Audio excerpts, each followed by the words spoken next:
La Cour de justice de la CEDEAO a rendu un arrêt le 31 mai dernier dans l'affaire qui oppose Eric Sibiri-Kam à l'État du Burkina Faso. Selon les termes de l'arrêt, la Cour a ordonné l'État du Burkina à payer 50 millions de francs CFA aux plaignants en réparation d'un préjudice moral dû à la lenteur de la justice. Pour comprendre le dossier Alain Sibiri-Kam, nous sommes en compagnie de son avocat, maître Nabonswende Barthélémy Zongo, qui a bien voulu répondre présent à notre invitation. Bonsoir et bienvenue, maître. Madame.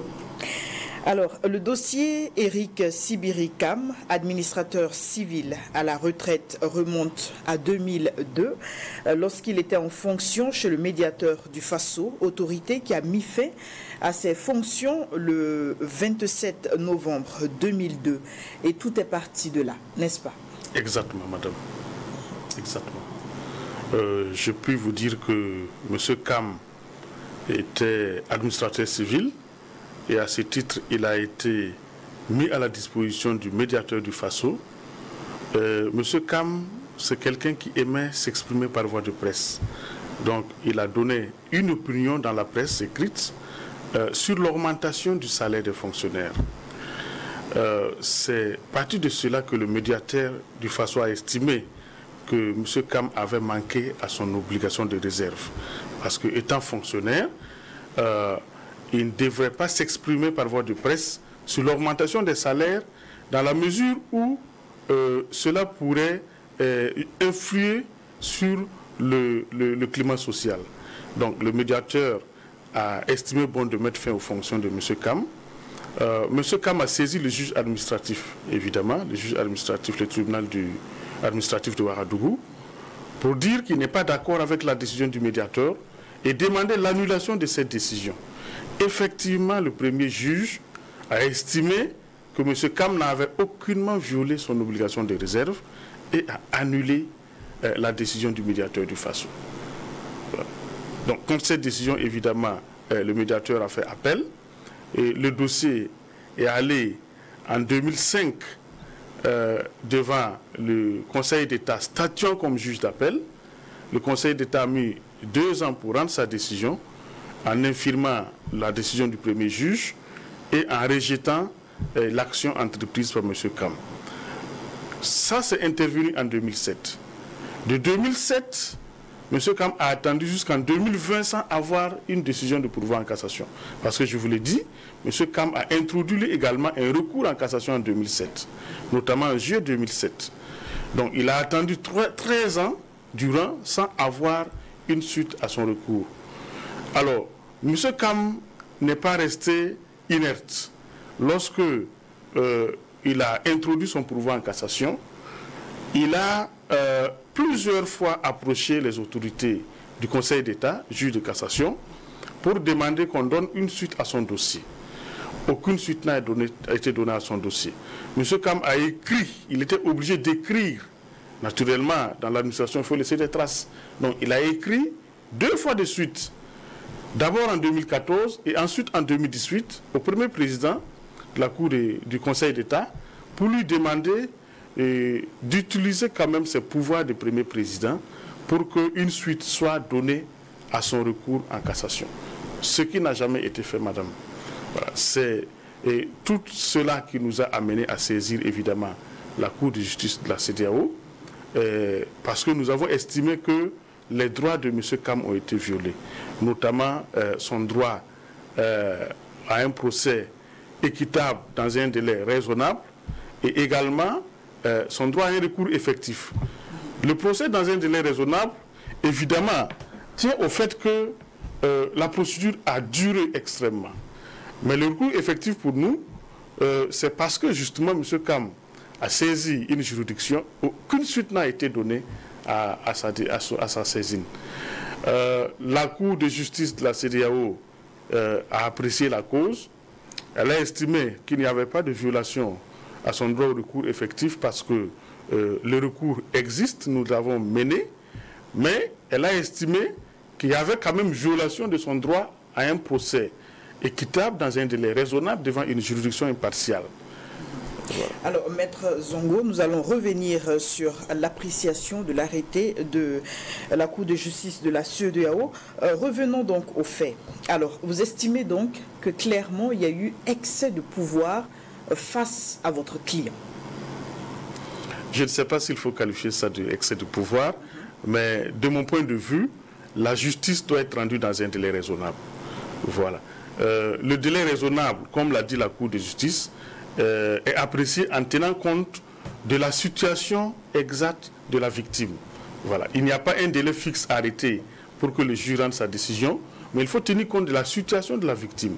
Je vous précise, madame, que M. Kam est allé jusqu'à la retraite sans avoir une suite par rapport à son action, alors même que son action visait justement à contester un acte de son emploi, de sa carrière de fonctionnaire.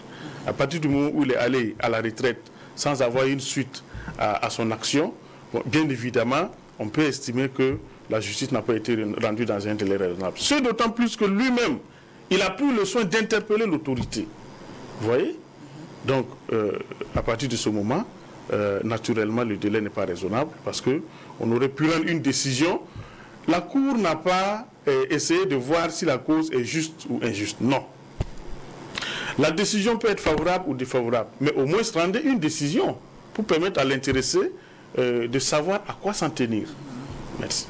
Alors, comment est-ce que cette décision justement de la Cour a été accueillie par votre client? Naturellement, vous savez, actuellement, la Cour de justice tient ses audiences en ligne. Ce sont des audiences virtuelles. Donc, c'est de mon bureau que j'ai participé à l'audience en me connectant.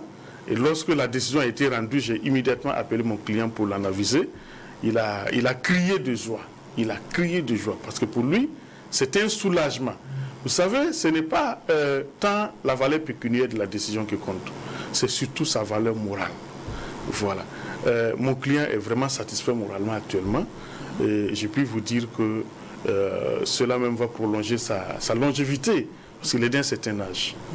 Alors revenons donc au préjudice. Vous avez évoqué tantôt le fait d'être allé à la retraite sans justement savoir si le dossier allait être jugé ou pas. Alors on est là dans un contexte de préjudice moral énorme, difficile justement à qualifier, n'est-ce pas? Évidemment, madame, évidemment. Vous savez, nous les avocats, lorsqu'on fait des procédures, on essaie d'élargir le spectre. Moi, je ne me suis pas contenté du préjudice moral. J'ai également évoqué un préjudice économique. Mais vous savez, en matière de violation des droits de l'homme, naturellement, lorsque la Cour ne constate pas une violation et en tenant compte des instruments régionaux et internationaux, elle ne donne pas une suite favorable. Donc la Cour a estimé que le préjudice moral était fondé, mais le préjudice économique n'était pas fondé. Alors, je vous explique que dans un état de droit, le juge, c'est le dernier rempart. C'est la personne à qui on se confie lorsqu'on ne peut pas faire autrement. Et soumettre sa cause à un juge et voir que ce juge-là n'apprécie pas la cause, vous voyez que moralement, vraiment, ça déstabilise. Ça déstabilise. Donc, c'est en ce sens que mon client, lorsque il m'a approché par rapport à la situation, puisque je vous explique qu'il avait même, entre-temps, demandé à l'agent judiciaire de l'État une indemnisation pour le dysfonctionnement du service public de la justice.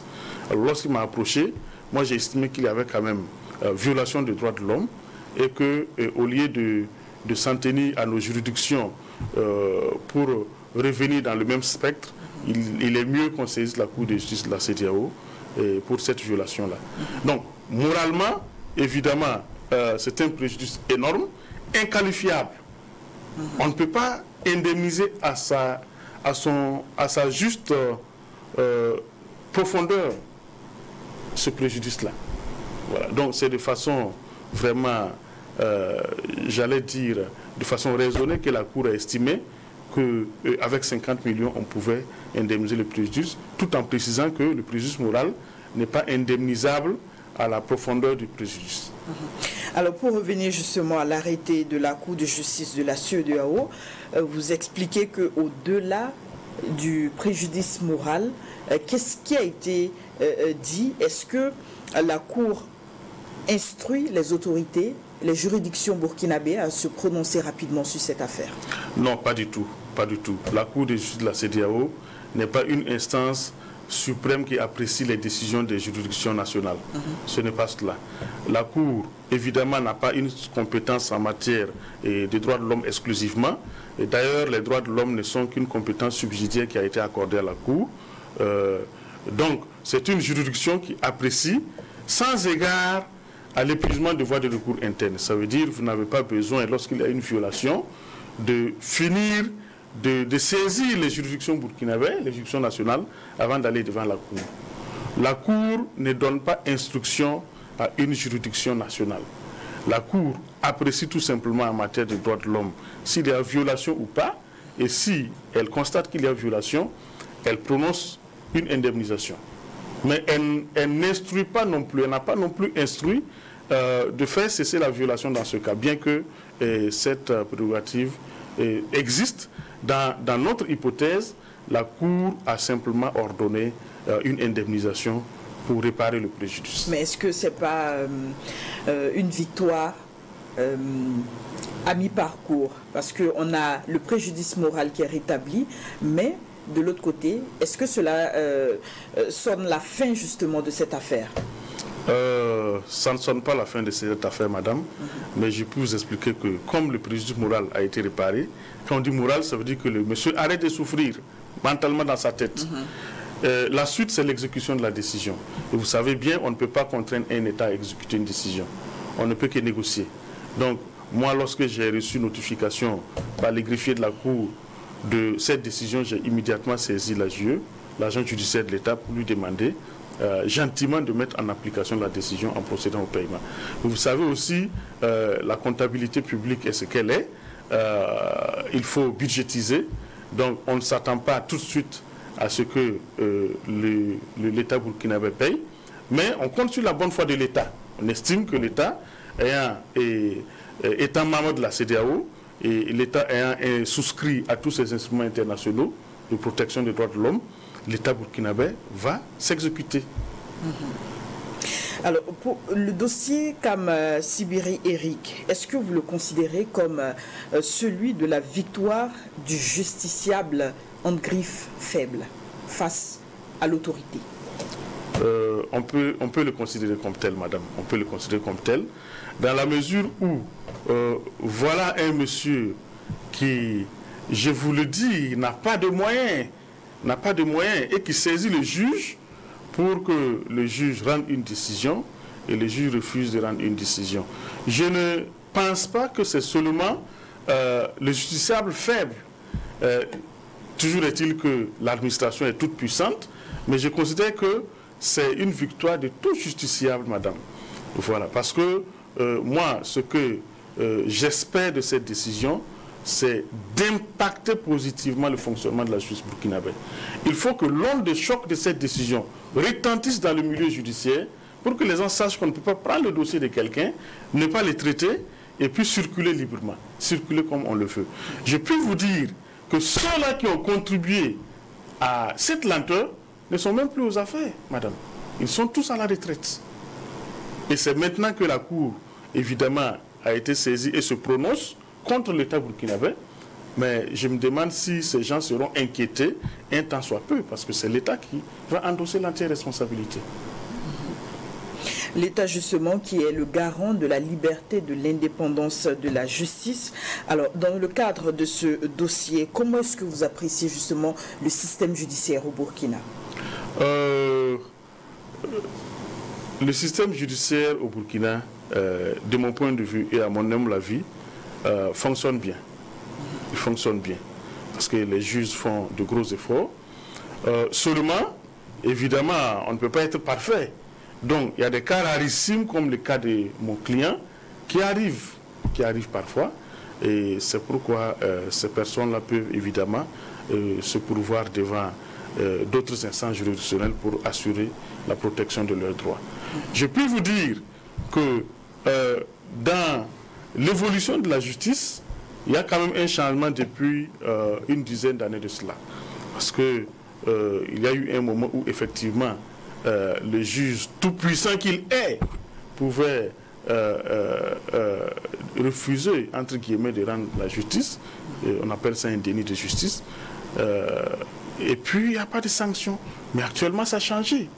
Actuellement, vous êtes tenu à une déontologie très rigoureuse en tant que juge. Et les juges, je peux vous rassurer, font bien leur travail.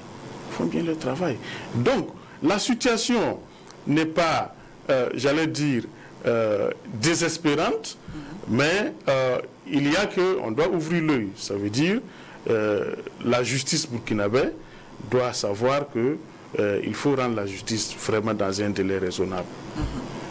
Alors, Maître Barthélémy Zongo, ce dossier nous amène également à aborder l'aspect recourir aux juridictions sous-régionales.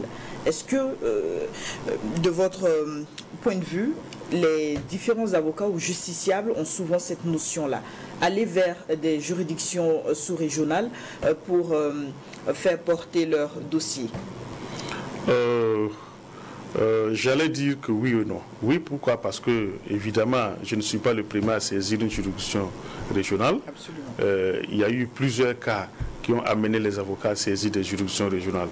Non parce que dans le commun des mortels ignore même qu'il y a des juridictions régionales qu'on peut saisir. Le véritable problème, c'est l'impécuniosité généralement du justiciable.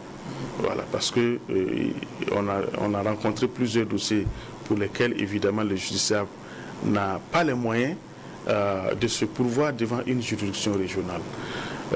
Pour les cas de violation des droits de l'homme, c'est encore pire, parce que la plupart des victimes de violations sont des gens qui sont dans une situation d'impécuniosité totale.